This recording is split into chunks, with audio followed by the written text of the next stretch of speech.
Panloloob sa isang computer shop sa Dagupan City sa pool sa CCTV. Nakatutok Jasmine Gabriel Galban.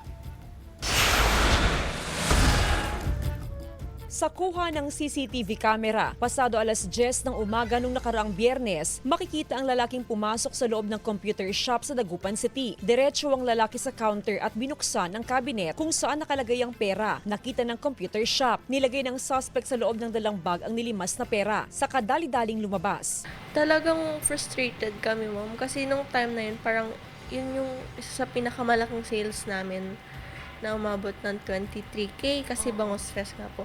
Although hindi naman po niya nakuha yung 23K, pero yung cash on hand po na sales ng PM tsaka midnight, which is yun po yung nakuha niya. Yun po talaga nakaka-frustrate na until now po talaga ang dami po namin tinatanong, tinatawagan, ganyan. Agad inireport sa himpilan ng pulisya ang insidente. Lumalabas na bago ang insidente ng pagnanakaw ay halos 1 linggo pa naging customer sa computer shop ang lalaki. Wala raw nakakakilala sa lalaki. Naglalaro-laro pa po siya dito nun, tapos nagtanong din po kami sa ibang customer, sabi nila, napapansin daw po nila nagmamanman.